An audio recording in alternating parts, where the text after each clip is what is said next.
Hey everyone, welcome to the front row with Ed. Today we're going to talk about outer or lateral foot pain. Biggest cause for outside or lateral foot pain outside of any type of stress fracture or ankle sprain or anything like that is usually restrictions of the cuboid. So let's take a closer look at the cuboid a little bit and the role of the lateral foot. The fifth metatarsal, the fourth metatarsal both have to share the cuboid. You can see where they come together right here. The outside part of the foot, from a functional standpoint, almost works like a training wheel. Kind of goes up and down, and it helps us when we're on uneven surfaces. Find the cuboid is easy. You come along the outside little toe, you come to this ridge or the base of the fifth metatarsal, and you drop in, and that's the cuboid right there. You can't miss it right there. So I'll tell you how to get to it from both places, from the front and the bottom. From the front, it's easy. Come here, dip down, go through the tissue.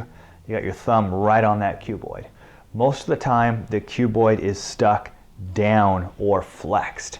And what you need to do is work on bringing that back up, mobilizing it up towards the ceiling in this situation here. Think about after an inversion sprain, right? Most sprains are inversion here. So let's say you roll your ankle. You can see how you might be able to take that cuboid and further jam it down, causing all sorts of lateral foot pain or outer foot pain. So the way we're going to take care of it, first of all, we got to find out whether or not the cuboid's involved. So I'm going to show you two ways. The first way is if someone is actually working on you. This first way is if you're pretending to be the therapist. So hopefully you've got some friend or you got someone there that you trust that you can have them check your cuboid for you. Once again, this is the left leg here. This is the outside of the left leg. I'm going to find my anatomical landmark, which is the fifth metatarsal. You find the bump right here. You can't miss it. If you can't find this bump, then you probably have no right trying to treat the cuboid. You find the bump and you drop in. It's basically a pinch grip. So I got my thumb on top and I got my knuckle on the bottom here, and I'm grabbing onto this.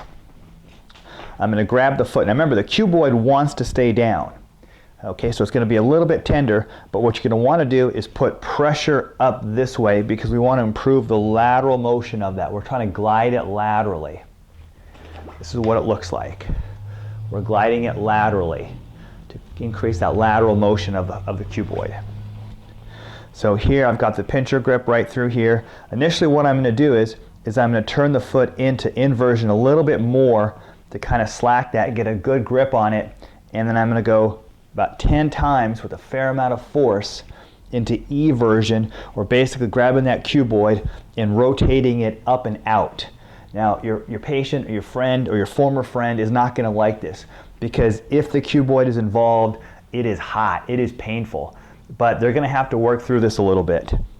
10 times through here, trying to get some more mobility through there. After you restore mobility through the cuboid, and how do you know you've restored mobility? It's less tender, and you actually start to get a little bit more of that training wheel kind of motion. The next thing we have to do is we have to work on the interface between the fifth metatarsal, the fourth metatarsal, and the cuboid. So I'm going to come right down through here, and you'll feel the web space.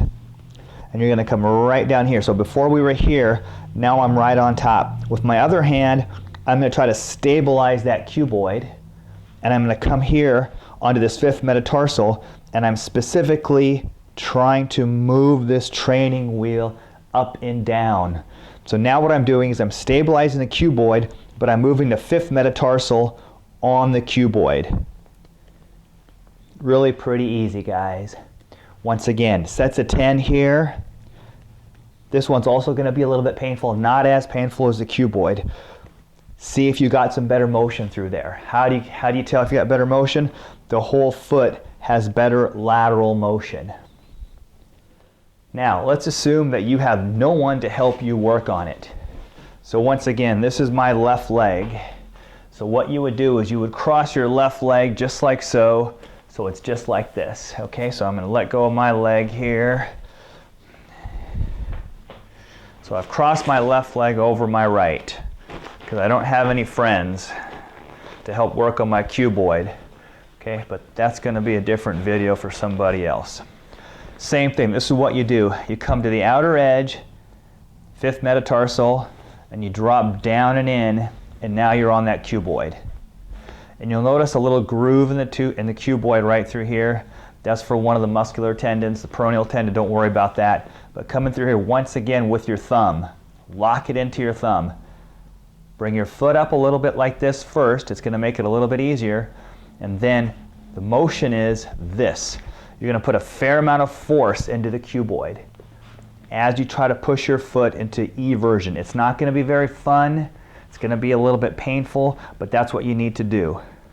Once again, for one set of 10, reassess. Does the foot have better lateral motion? Is it less tender through the cuboid? If it's not, then guess what? Another set of 10. After you do that, don't forget, we've got to fix the training wheel.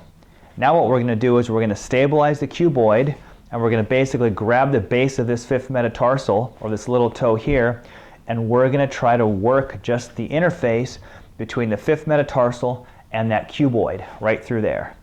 Once again, a set of 10. The goal is increased lateral motion. I want this to spring a little bit better. Check the other foot if you need to. Once again, a set of 10. See how you do.